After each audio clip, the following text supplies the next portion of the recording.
Jackass is one of the most popular reality shows for the younger generation, and yet one of the most dangerous at the same time. Some kids just don't listen to that disclaimer that appears before every episode, and they paid for it with their lives. Adam Ports.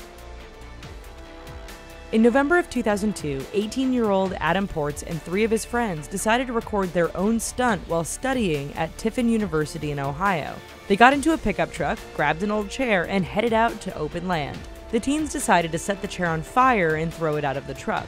However, things didn't go as planned when Adam lost his balance and fell out of the truck and sustained a major head injury that resulted in his death. Stephen Paul Round.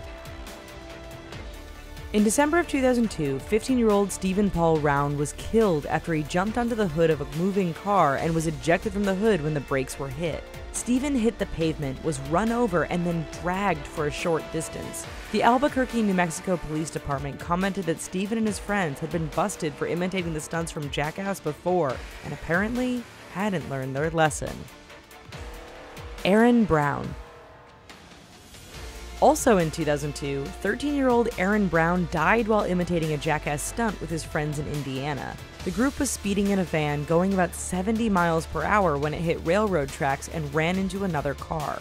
5 of the teens were injured and Aaron lost his life. While conducting their investigation, police found cameras and camcorders with footage of the teens trying to perform stunts from the show, plus an episode of the famed show itself. The driver of the van admitted that he was going too fast and even hit a passing bicyclist on their first run over the railroad tracks. Roberta M. McKinnon. In January of 2004, 16-year-old Roberta M. McKinnon joined 6 of her friends at the local merry-go-round, where they recreated a Jackass stunt where the ride was propelled to go faster by wrapping a rope around the ride and pulling it with a truck. The stunt worked, but Roberta was flung 60 feet from the ride onto a stretch of pavement and ended up dying from her injuries. She was a student who regularly got A's and B's on her report card and kept her secret life of thrills hidden from her parents. Adam E. Page.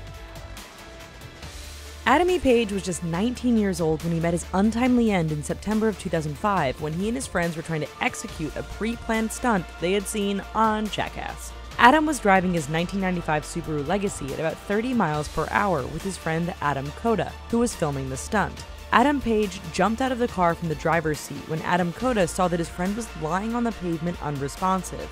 Adam Page died in the ambulance while en route to the hospital. Daniel Fox. In December of 2006, 13-year-old Daniel Fox literally filmed his own death while he attempted a bicycle stunt he had seen on Jackass. He was sitting on a seat that had been taped to the handlebars of his friend's mountain bike while they were going down a steep hill at about 40 miles per hour. Daniel had his cell phone in his hand and recorded the whole incident when the bike went out of control and hit a lamppost. Daniel was killed instantly, and his 14-year-old friend, Ben True, was taken to the hospital with serious injuries. Cameron B. Burrell. When people think of Jackass, they probably think of a bunch of guys racing in shopping carts. In March 2008, 18-year-old Cameron B. Burrell and his 23-year-old friend Michael A. Smith were attempting to try a stunt when Cameron was sitting in a shopping cart while hanging onto the bumper of Smith's car. When the car hit a speed bump, the cart did as well, and Cameron was thrown 30 feet into the air, landing on his head and dying. Smith was charged and convicted of vehicular manslaughter and sentenced to 4 years in prison, 11 years of probation, and he permanently lost his license. Matthew Evans.